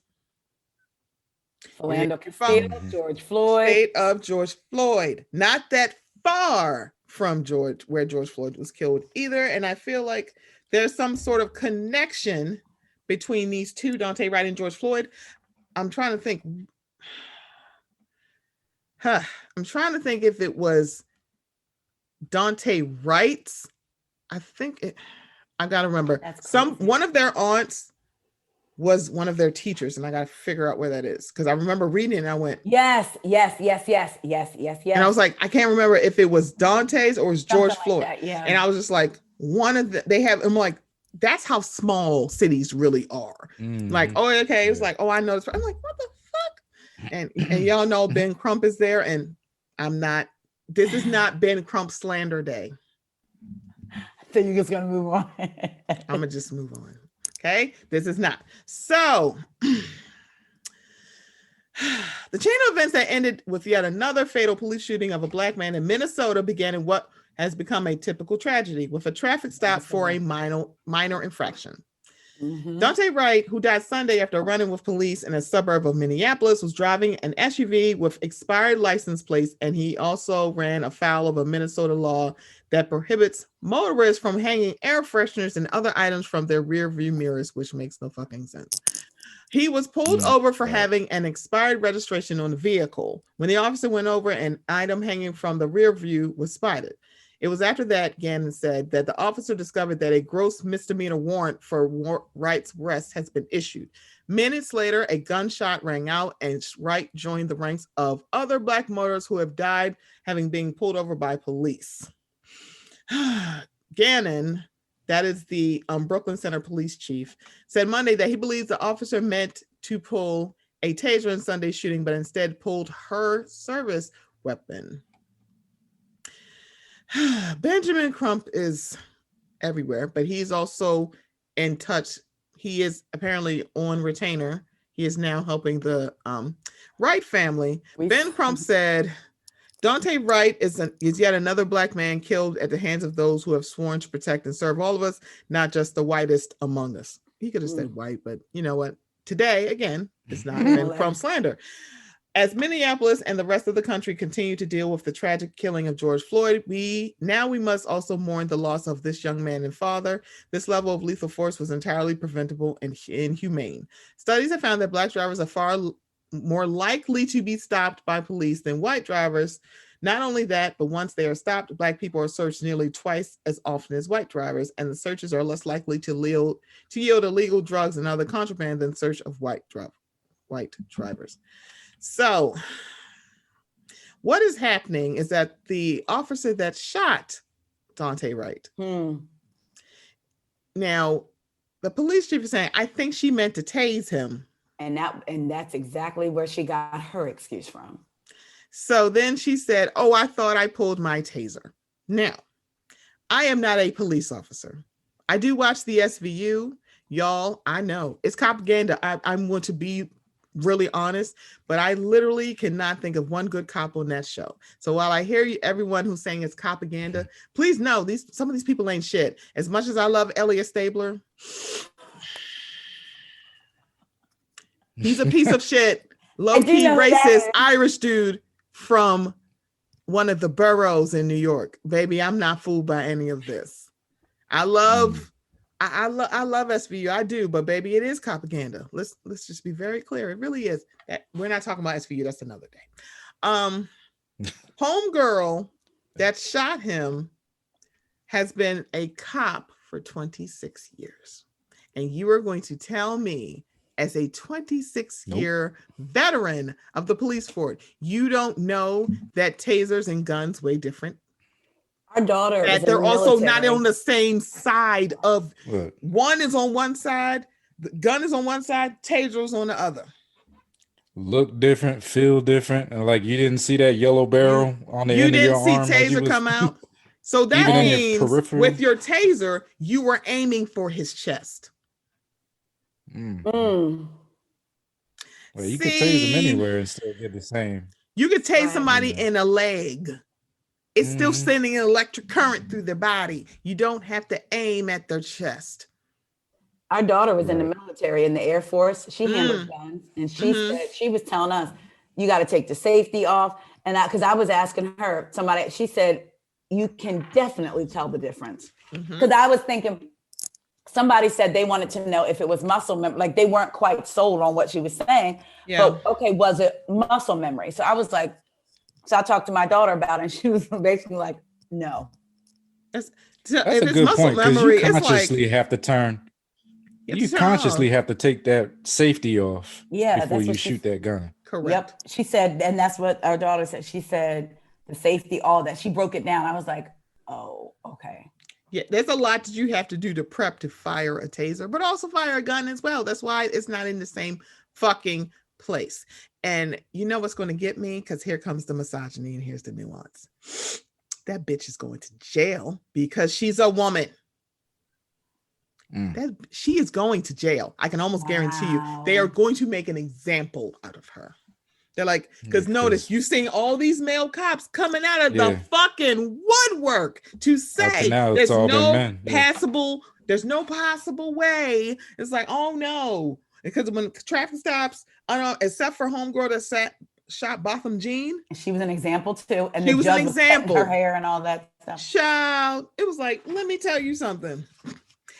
That bitch going to jail. That Somali guy who killed that white woman, when any other time, if it was a white man and that was a Somali woman, y'all wouldn't be saying, oh, that Nick, his ass went right to jail. She's going to be made an example of. Because it's like, oh my God, she's been TikTok full of cops talking about how this is no way possible that, oh my God, there's no way she could have did it. Girl, it's a whole lot of cops coming out about that. None of them are getting fired or removed from duty, but the folks that were talking about George Floyd's murder got fired. They're getting fired and reprimanded. Not for this. And I'm like, see, here's the misogyny that's going to go right along with this. Almost like they put a call out. Hey, y'all make these videos. Like, y'all are embarrassing us. I'm like, lamb. Y'all don't go after these men. Y'all don't go after these male cops. And I'm not saying you should not go after her. Please do. Go after every fucking cop that embarrass y'all ass. Why are y'all not sitting here? Y'all are fucking embarrassing us. Wow. It's like, yeah. So homegirl is going to it's not going to be the sentence that she deserves, because she literally should get life without the possibility of parole. But I am not. Yeah, she's getting time, because you can't do this, baby. We are now known as the city of killing George Floyd. Oh, baby. But and that's the thing. It's like George Floyd, Philando Castile killed on Facebook Live. The officer said about having a weapon. He said, "I'm licensed to carry." Hands were invisible. And the officer kept saying, "Don't reach for it. I'm not. Don't reach for it. I'm not. Don't reach for it." Pow, pow, pow, pow. And they got off. They got off. They killed him with his baby in the bag, and his girlfriend. And his girlfriend went live. And so yes, it was. You know, Cory knows Dan, and you do too. Danny Starr goes by Danielle now. He said that night, because of the killings and everything with Black men, her heart was heavy. So she said she literally was like, God, I cannot take anymore. Her laptop was on her bedside. She said she opened, Prince is from Minneapolis, right? Is Prince from Minneapolis? Okay. So I knew Danny was from where he was. So she said, Danny's from there. I wonder they had, like, sidebar. So the baseball team here, they had a Prince night, and they had these really cool purple rain umbrellas. I wanted an umbrella so bad. Maybe That's cool. And they gave him out at baseball games. Yeah. Maybe I could do some investigation and maybe try to find one selling on eBay for you. But I'm happy. I was like, Kelsey, you got one. My friend lives in Minnesota. I was like, you got one? She's like, yeah, that's what they gave him out at the games. I'm like, what? Well, and I asked that because I knew she had her Facebook set to Minneapolis News. So she says that, like, I can't take anymore. Wakes up, opens her and computer, there it is. And there it was, live stream. She's watching it happen. Yeah. So I had to check this. So Dante Wright's aunt was George Floyd's teacher. Wow. So can you imagine how she felt watching George Floyd and then now seeing this? It's like, this is so. Talk about Officer Karan, the lieutenant that was pepper sprayed and all that in the Army. His uncle, the man he considered his uncle, was Eric Garner, and he was there when Eric was killed. Yeah. I couldn't even watch all that body cam footage from that because he was just like, I'm afraid to get out of the car. You should be. Right. You said the whisper part very loud. You told me you gonna be riding the lightning, and I said, riding the lightning. You mean like from the Green Mile? What the fuck?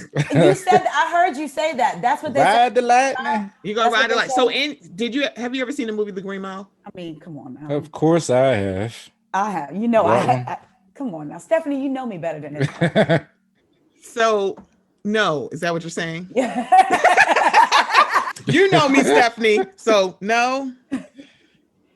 You and your cute smile, get out of here. I don't appreciate this. In the mile. So in the Green Mile. That's what Sky was yelling. When my daughter was little, I was laughing. I didn't know what it was from, but Cory was in the Green Mile. Get like, right with Jesus. That's what So riding the lightning has to do. This was back in the day. This is based on a Stephen King miniseries. Now you're just being mean. I don't know. No, I'm not. No. I'm telling you what the ride the lightning meant. No. So it's like, riding lightning. They were police officers in a jail, and they worked on the floor where everybody who's going to get executed worked. So they were still doing electric chairs. So when you got electrocuted, that was called riding the lightning.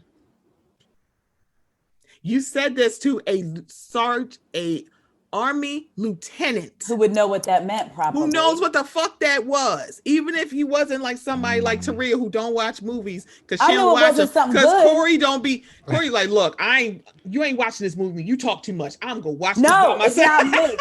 Cory is the talker. Tell the truth, Cory. She don't watch. It's just too long for her. She don't like nothing long. No. So. I fall asleep. I try. Yeah. But Stephanie, Green Mile is really long though. She gave it a good 5 minutes. You know what, Cory? I still have not watched the Snyder cut of Justice League for several reasons. The first is that it took me 3 times. It's like I watched the first Justice League once, and I was like, I want all of my time back. And then I watched WW84 when it was on HBO Max. I'm like, I need to call my lawyer. I want my time back for that. I want my 2.5 hours back. So you know how when you go to a nail shop, the Snyder cut was actually good though. I liked it. That's what people keep saying. I'm like, it's 4 hours, mind you. I'm a Lord of the Rings watcher, so I'm like, I should be fine with that. But I'm like, nope. Won't do it. I'm like, y'all got me the first time, bitch. Y'all almost had me. That and Van Helsing. I cannot stand that. Go ahead and watch it. I'll give you permission. He watches it every time. Listeners, I like Van Helsing, for those of you listeners, it wasn't bad. I saw it in theaters. I actually liked Van Helsing. I remember going to see it because I was like, it's after X-Men. It's Hugh Jackman. It's like, I'm in there like swimwear. And I left the theater like, so I like vampires. That's my favorite movie monster. So anytime you have a vampire in anything, bitch, I'm going. I am sold. Hence why I speak like, you guys, you really should watch Priest. I get it.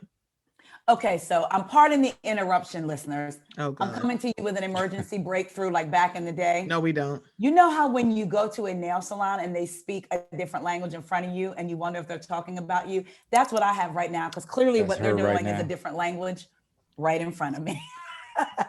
Look, I had to listen to y'all talk about Atlanta. Real Housewives. He's sitting all quiet, like I don't know what I'm gonna get in here one of these days. Look, I don't know what the fuck they talking about, but I'm gonna keep going. You brought me back. Circles become circles. You're right. See how that works. So yeah, we have to diffuse this because Dante Wright and Adam Toledo back us talking about it. A podcast about like the movies or something. Don't make me give his name to Rashani and Brandon for hindsight. Oh, they probably would like him. Oh, I done got so excited. I done spit out my cough drop. Yeah, they would like him. Don't make me give him Cory's name. I'm like, I have somebody who might be good for your podcast. Give it to him. Give it to them and use my. I'll be giving it because Taria always do that to me. Don't do that. And then he enjoys it. And then he enjoys it.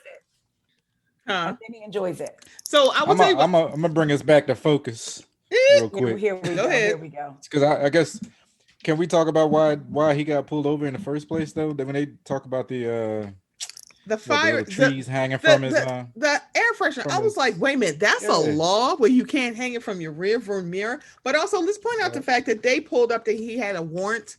If you do the digging, because Tickety Tock, they do the digging. They're like, so this is the bad part of this. So the warrant was issued. It was issued. They sent it to the wrong address, so he never got it. So he didn't even know he had a warrant for his arrest. They sent it to a bad address. It came back bad address. So not only do you, one, the cop looks incompetent. Two, the courts look incompetent. It's like, one, this is all pointing back to y'all are going to pay his family a whole bunch of money because there's no possible. Well, he had a warrant for his arrest. Y'all sent it to the wrong address. He never even see it. He didn't even know. When you say warrant, people automatically assume negative. I told the story on the podcast that the worst thing ever. Yeah. That I had one. I remember. Well, I've had more than one, but they're for traffic things. I literally forgot. I mean, not saying it like that. Like, look, bitch, I be riding dirty out in these streets. But I had just got a car, and I went to the insurance company where my parents went, State Farm. This is back in the day when my daughter was. Me and Cory hadn't even started dating yet. So you drive to the State Farm office. I went. They didn't type my insurance card up there when they normally do, because even my parents thought it was strange. But they gave me a letter and said to keep it in my glove compartment until my insurance company, until my insurance thing came. They told me to keep that with the receipt of payment. I did. I never even thought about my insurance card again. I was just excited to have a car. It wasn't something top of mind. And I got pulled over because my license plate looked like it was hanging off. And the area that I lived in and it was a town called Millville, there were projects there, and they saw my car going in and out of there because I was dating someone there. And they looked and saw that my license plate was, one of the screws had came off, but it wasn't like hanging. So they assumed that I could have been basically trafficking drugs. So they pulled me over, gave me a ticket for not having my insurance card. So my uncle, my parents were like, oh, you just call State Farm, get the insurance card. Yeah. Take it to court. And they dismissed it because they saw proof that I had insurance. I went to State Farm. They typed it up there, went to court, and the judge was like, doesn't matter, and didn't dismiss it, gave me a ticket because I didn't have it, even though the insurance company never sent it, even though there was proof. I had to pay that in court costs. Completely forgot about it. I just didn't think twice about it. They gave me a fine and I didn't pay it. That is whack as hell. This how circles become circles. I was going to a college party, and a couple of days before that, Mr. Faison had came to see Breezy, had came to shop in a men's clothing store I worked at. I told him, save me a dance, because I knew he was going to be there. By the time I got there, getting off track. Can I circle back? Wait, I thought we were talking about this. Listen. Now she talking. See, this is what happens. This is going so Chris came up in here, and I said, "Hey!" If he hadn't said that, hi, Cory. It's like, look how we. I'm sorry, I called you Chris because I'm thinking of my nephew. She's trying to prove her innocence. No. If he hadn't jumped in and you hadn't said that, the story would have been over. But because y'all decided to jump in that night, I wasn't saying anything. You hush. So I do. I got pulled over the night that I was going to see him at this party, and I was taken in. The officer came up to my car and was like, you have a warrant, and then looked in the car and was like, Taria? Because he was dating one of my friends who I worked with. And he was like, oh, it's too late. I already called it in. And I still had to go and get processed and everything. Of course, I got the bail money to be, which is the cost of the ticket. But I say that to say, like, people hear warrant and think, oh, they must have done something bad. It was a traffic ticket that I didn't pay. Like, that was it. He had a ticket because he got convicted of smoking weed, which is now legal. He was smoking a blunt. He was given a ticket for, or whatever, Dante Wright. That's where the warrant stemmed from, because he didn't pay the fine. Like, doesn't make you a bad person. But it doesn't make you. Think, like, the whole thing about him getting pulled over was bogus anyway. Yes. They're saying registration after the fact. Then they I think it was profiling. I think they saw the air fresheners from his thing, and I think it was profiling. They just needed a reason to pull him over. Yes. And to go back to what you said earlier, just to search his car, because that's what they do. They did that to me. I don't know how many times living in New Jersey, but that's what they do. They find something very minor just to give them a reason, the very smallest reason to pull you over, and then search your vehicle and try to find something bigger that they can charge you with. Right, because they're like, oh, you're black out, so you must have done something. Because it's so weird, because the story has now changed. Like, they want to deflect from, she doesn't know which side the taser is on, and you're actually trying to tell us that I've never even held a gun, and I know a taser is lighter than an actual handgun that is issued to you. So you want to turn into, first it was the air freshener. Oh, that's like, we had to pull you over. Then it was expired tags. Then it was, oh, he had a warrant. I'm like, now it's, oh, she just thought it was a taser. There's no fucking way. You are a 26-year veteran. You did not just get there. You're not fresh out the academy. And even if you was, y'all done hung her ass out the drive. She was brand new. Fresh off the boat. What? It's like, So it's like, which lie you want to tell? I'm like, oh, it's because I'm like, oh yeah, you're supposed to. There's a lot of laws in every state that the air freshener one is like, wait, why is that a problem? But I mean, there's a state around here. Apparently, you can't eat certain flavors of ice cream in an ice cream cone. You can't have and it's sex just like certain ways. So there's still laws where you can't have sex certain ways, and it's like, you can't have like there's actually anti-sodomy laws in some states. I'm like, do you know how old these laws are? It's like, hello, how would you know that? Like, excuse me, in Maryland, we still have we can't buy alcohol on Sundays because we still got that law in place where you can't sell now you just alcohol go to Sundays. You go to a liquor store that actually has a bar in it, operating as a bar, and then you can buy the alcohol. Yeah. Hence why my Trader Joe's in Maryland don't have all the Trader Joe's wines that I see on the Trader Joe's IG pages. I'm like, y'all, they're like, why you ain't trying to get? Because they can't serve alcohol in stores. I'm looking up the on Sundays. You can go to a restaurant or a bar, but you can't go to your local giant food. Yep. So the Dante Wright story, in Virginia, right. So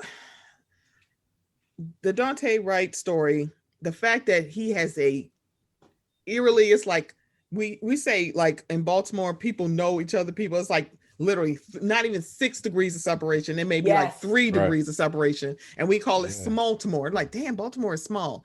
Now this is sending Minneapolis is small. The fact that Dante Wright's aunt knew George Floyd, I'm like, all black people don't know each other, but believe me, there's sometimes you're like, oh, I know that person. I know that person's cousin. Well, you know people that we know. We just found out on ceasefire. I'm like, I know Shirley. Oh, my friend is in there too. That's how that works.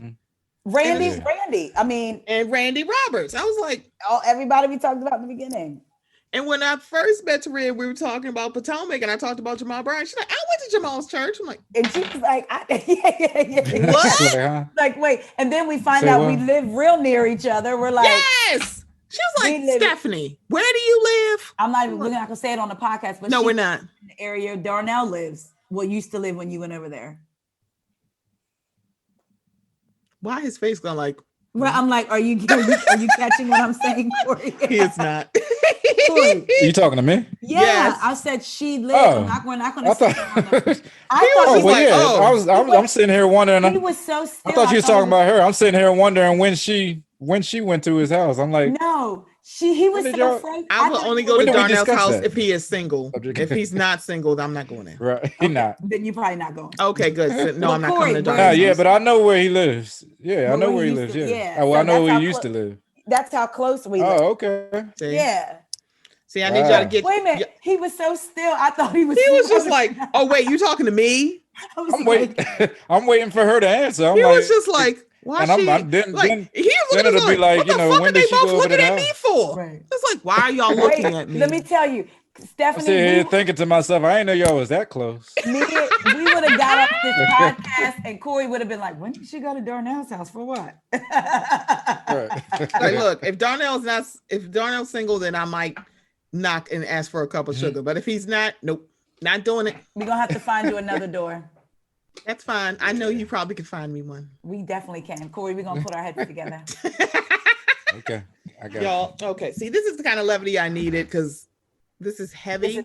This is part of us. And the thing about it is that, as James Baldwin saying, to be any part of being aware is to be in a constant state of rage. I just told somebody this yesterday. So it's kind of like when Black people make jokes about like, this is wild. Why are y'all doing this? Because we have gallows humor, because we got to laugh to keep from crying. Because believe me, if we didn't make these jokes, a lot of us would be climbing the walls. Yeah. And I find we got to make these jokes. We got to have this gallows humor. We got to have this levity. Go ahead. What were you going to say? I was just going to say, to speak to that, this quick example, we find humor in things that, like you said, other people would look at. When my grandmother was passing away, we were in the room with her, singing her. She used to be very afraid of like the dark and stuff like that. So we don't know what it's like to transition over, but she was still breathing. So we were singing to her. She's literally dying. We know this. And we're singing. And my mom started singing, "I'm on the stairway to heaven." And she stopped and we just bust out laughing because she's like, even though we know she's passing away. But so when you say dealing with humor, that's, and Cory knows my grandma probably would have got a kick out of that anyway. Like, I'm surprised she didn't say, like, so stairway to heaven, girl, what the fuck are you doing? right. we try to keep her at the bottom of the steps, and you're like, get on the escalator.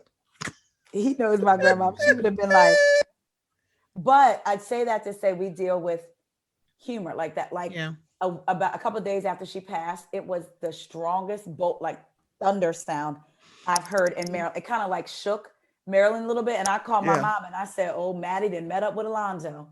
My grandmother, because they were always like that on earth. So, you know, that's, we do deal with humor that way, you know, so what other people may think would be like weird. We're being insensitive and we're like, we're not. It's like, it's a coping mechanism for us. Yes, because we're not allowed to feel our feelings as Black people. Yeah. It's like, we got to be strong. We can't be, Black women are not allowed to be vulnerable. Black men cannot cry. It's like basically it's like we're told that, hey, feelings, hey, we didn't bring you over here for your feelings. Yeah. We brought you over here to work. And so you can keep your feelings and bury it somewhere else. And I'm like, yeah. So first of all, that's how you can go to hell. Second of all, you probably are going there. I don't make that decision, but I've been looking at your CV on this. And, I mean, I'm just making a judgment call. I'm sorry. See, there I go. But y'all, it's my HR. I said CV. I know what it means. See, Cory's just like, I'm gonna just keep doing this, and it's just like, I know what it means from below deck. Yeah, they do say CV because a lot of places don't say resume. They'll say CV, curriculum vitae, but it literally is somewhat of the same thing depending on who you are. But if you're like faculty, your CV may include like papers that you have written. So it includes that, not just your work. Okay. Wow, that's cool. Yeah, I know. The things I learned so much from y'all today. Thank you. Yeah. So y'all, we have a show. It is still Whole Food Month, but the whole world is still closed. Yeah. And the whole world's still losing their goddamn minds and realizing that, hey, Black people are tired of this shit. Trans people are tired of this shit. Asian people are tired of this shit. Mm-hmm. We're tired. Every oppressed group is tired of y'all punching down. Yeah. Also, stop punching down on each other. because that's tired and it's late and I'm really sick of y'all. There's a lot of intersections that a lot of us hit. And when you hit an intersection, don't matter what the fuck the intersection is, you got to recognize all the intersections. Please stop telling people to choose. Because I've also heard the discussion like, y'all not saying Dante Wright is biracial. Is that necessary right now? Right. No. But you're like, y'all not on it. Like, I'm sorry. I don't know why you want to play oppression Olympics with me. It's like, girl, baby, I don't know why y'all want to be gold medalists in oppression Olympics. Because we don't I don't even want a fucking place, but yet we always gold and silver. And bronze. Baby, I want to be like 10th. I don't even want fucking bronze, bitch. I don't want to be on that podium. I don't want to have to give my glove to Asian people or Middle Eastern people, Hispanic people, so they can hold up their fists. I don't want to be on that fucking platform. And the fact that y'all like, no, art, like my blues are different. It's just different, baby. Everybody got their shit. Right. And as a Black woman, you will not see me jumping no indigenous person's face to say my blues are bigger. Oh no, baby, we're not doing that. That baby, it's like everybody's oppression is different. And we can speak to all of it. I'm like, I'm tired of everybody punching down and punching across. I'm like, punch forward and knock these fucking white people out. It's all like, take their money if they want to give you platform. Okay. Yep. Take every dime. Take every minute that you need to. They're like, oh my God, this white guilt. I'm like, hi. So Blanche, you should feel fucking guilty. Did you hear Downey and Quinn said that when George Floyd was murdered, he said they didn't have to cook for about, I don't know how many weeks because white people were just sending the money. I'm so sorry. I'm so sorry. Just Venmoing them money. Johnny's probably like, why the fuck are you sending me money? Quinn said, we ate off that money. He's probably like, what? So but there high. Were people doing that. You can hear Donnie just going, so high. Why are you sending me money? Yes. And Quinn is like, step my friend game up. Right. Quinn is like, if you don't shut up. None of my white friends sent me no Venmos. No. Cash apps. Right. No. Shout out to Kelsey, who actually said, how are you doing? When she heard about Dante Wright. Kelsey is Black. Kelsey is white. Kelsey is white. Kelsey is white. I don't think I met a white Kelsey. I know, right? Wow. Okay. So she was like, are you okay? How are you doing? And when she said it, because I hadn't really delved into what it was, at first I was like, what are you talking about? And because she didn't say Dante, it's like everything going Dante Wright. I was like, oh, girl, I turned my brain off last weekend. I really did. I turned my brain off. I was like, I can't think about this right now. Because I would be crying. Right. I was like, I can't do this. It's like, no. Actually, with the George Floyd, I had a lot of people asking me how I was doing when that was going on. Yeah. Like, how are you doing? Work and everything. Yeah. That's good. It's like nice they even sent out bulletins, emails and stuff, company-wide emails and all that kind of stuff. Really? Oh, wow. That's nice to hear. Now that is really nice. That's really nice. That is nice. It's like, it's like, this is probably a hard week for you. I'm like, it is. Because it's another one. But I think, like you said, we just have a tendency to keep going. Do you know, I still have not watched the entire video. I just cannot. For George Floyd? Neither have I. And I didn't even know until my mother told me, because she's watching the case. She's like, are you watching? I was like, I can't do it. She said, so the video, I was like, the 8 minute, 45 seconds. She's like, Stephanie, no, that's not the right time. It's 9 minutes and 36 seconds. Yeah, it's 9 minutes. And I said, what? She's like, that came out at the case. Cory will have it on and I'll hear the testimony. I said, excuse me? I'm like, so that's even worse because it's longer actually. Yeah. So I don't know where they got not 8 minutes and 45 seconds from, but the fact that it came up for accuracy purposes, 9 minutes and 36 seconds. He's still dead ass wrong. I got up just because my daggone knees was hurting. Come on, man. Like, look, man, this the old. For 9 minutes, you sitting there on bended knee for 9 minutes? Right. And somebody's back and like neck, like your knee isn't hurt. You're an older man, Derek. Yeah, like. How are you not like nothing ain't creaking? You ain't hear no pop, nothing. And with them trying to say drugs in this, I know we're wrapping. He got his hands in his pocket. He chilling. Right. With them saying drugs in the system and everything, right? And heart problems, something exacerbated it. People can live with heart problems for years. That's what happened to people who got COVID and who have asthma. They're like, well, they actually died from asthma. Well, technically they died from COVID because COVID exacerbated their asthma. I don't get what people don't get about that. Like, okay. Because they're trying to find it like, let's not blame these cops for doing the wrong thing. We shouldn't punish them for being bad cops. We shouldn't punish them for mistakes. I'm like, if I hit somebody with my fucking car, right. I'm going to fucking jail. Like, nigga, what? Mm-hmm. Or at the very least, like a 30, 40, 50, 60. I'm getting vehicular manslaughter. It's involuntary, right. But it's still manslaughter on my fucking record. You're gonna be on some kind of probation or something. You definitely ain't getting exactly. And I'm gonna be on love after lockup after that, because I'm gonna find me a nice little pen pal. What is she? The computer closes. Listen here, Nene. right. Oh my God, that was so my God. But thank you for having us on. Stephanie. Thank you really so much to the Faisons. We got DJ C Breezy. We got Taria. Please let everybody know how they can follow WEIGO. Because we go.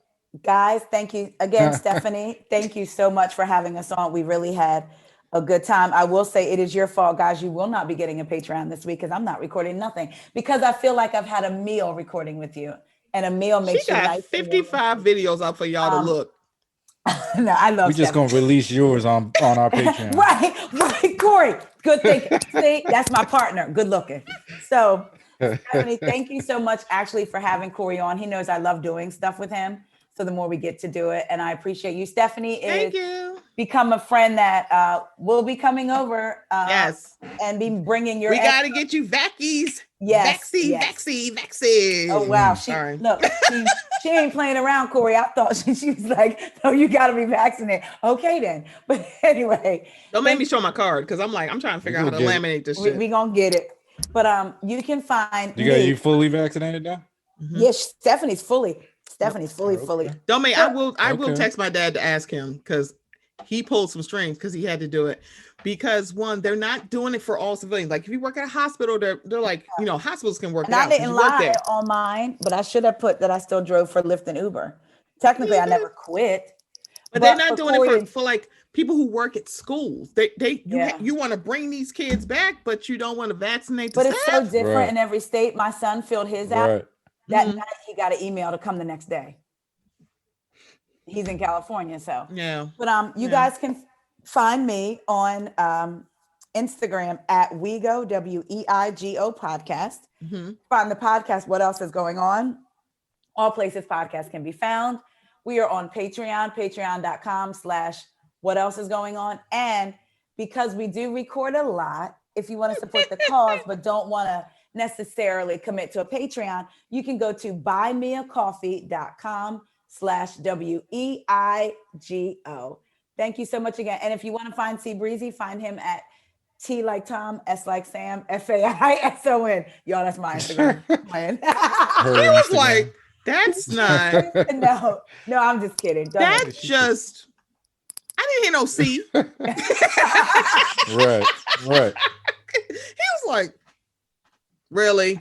So first of all, as soon as she said my name, like, wait a minute, let me do mine. Right, and so you can find me at T. That don't sound like no C. Stephanie, he's getting more comfortable, because in the beginning of the Patreons, he'd be like, and you can find me at WEIGO podcast. Now he like, you can find me at C Breezy, riding the wave, riding the breeze.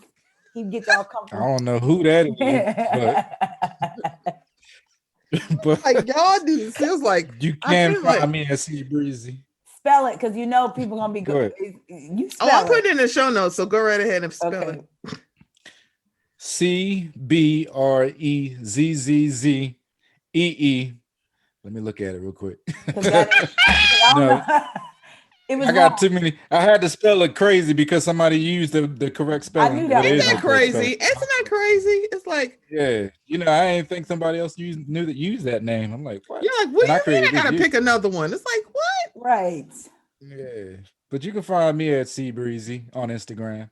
It's CBREEZZZEY.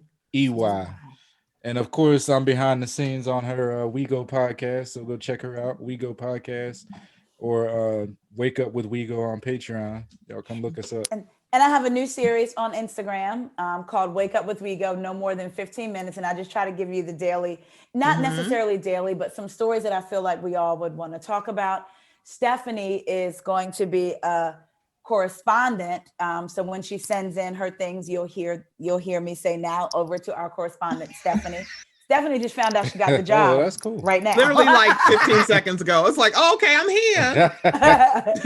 Like, you lucky. I just bought my new NYX Cosmetics palette, the Tetris palette. I'm like, bitch, I'm be making it work. Okay. Of course you're going to be a part. Of course I would ask you to be a part of it. You said Tetris like the game? So yeah, they have it out. So Morphe did one for Lisa Frank. I'm like, Morphe is a makeup company.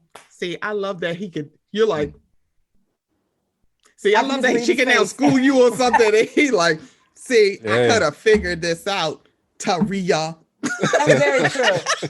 I felt like, why even use the brain power? You're like, it's makeup, babe. It's makeup. Right, I figured that. Yeah. Look, y'all, time to go.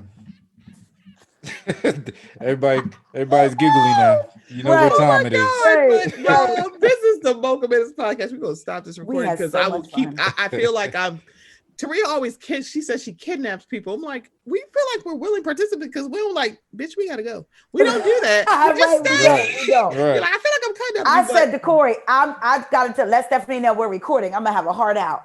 Then I kept pushing it back. I'm like, well, we did start late. This is interesting. That's the way it always goes. She really tried it, y'all. I was just like, sure. I'm new to it, but they're always interesting. All the ones I've been on is good. Right, because I'm sitting here like, she's saying that. I'm like, yeah, so I know what that means. So anywho, we're going to keep going. Anywho, we're going to keep recording. But y'all, this is... when you're recording your own, you know? Yeah, because you're like, like hard out. I'm like, let me know when the hard out is. We don't have one. Okay, y'all. So I will be back next week with another fool to recap the news and the topics. Can I just say one thing? I felt like Kendrick. Kendrick said he was giving you till April 27th. Stephanie had already said, Cory, she was having this whole full month. And Kendrick said, I was giving you till April 27th. I was waiting till you was going to call me because I was like, wait a minute, what you going to do? I'm like, Kendrick, when he said that, I was jogging. I ran the date back in my head and said, oh, okay, she got about 2 more weeks. If she don't ask me, I'm going to be like, so. Right. And then she messed. I was like, okay. You a fool. You could be a fool too. Because in our culture is a good thing. You know, it is. It's like when Quinn called me a whole fool, I'm like, first of all, when you did how dare you? Second of all, I am a fool and a half, and don't you discount me on my half a fool. I remember it. So that's fine. But just know, y'all, so sidebar, Taria will be back with Madame from Highly Inappropriate Cook because we're going to break down the SWV and Escape versus battle that's happening Mother's Day weekend. And it's great because they're both mamas. So this is going to be great. I say yes in the group message? I meant to say yes because you know I'll be all over the place. So yes. You did. You said like, okay, I'm in. I'm like, yeah, because I'm going to be, I'm sorry. I love you. I love Candace Burris. I'm sitting. Her name is not Candace. It's definitely Candy. It's not a nickname. Now that is going to be a good one. I'm already. Yeah, I'm team SWV on this. I really am. I'm team Escape. Wait.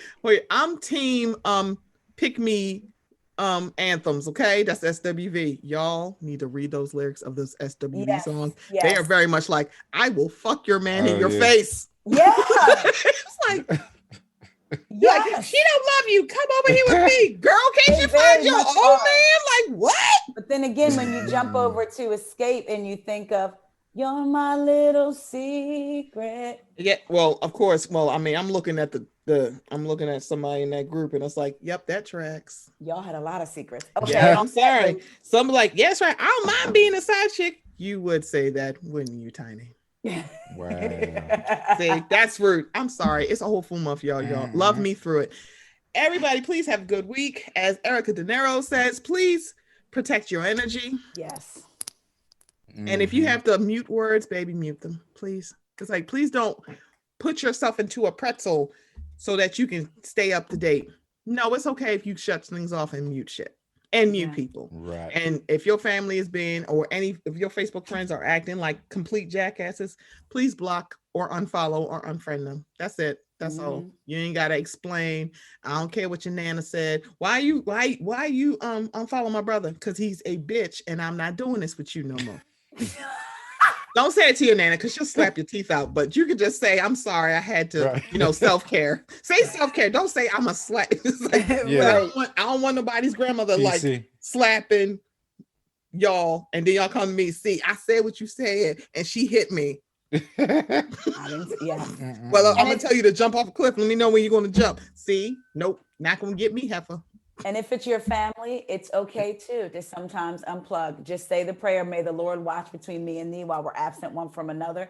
He'll cover y'all both. It is okay to divest for a minute. Please, because it's some really wild ass shit out there. But y'all, this has been a Mocha Minutes podcast. I will see you next week. Bye.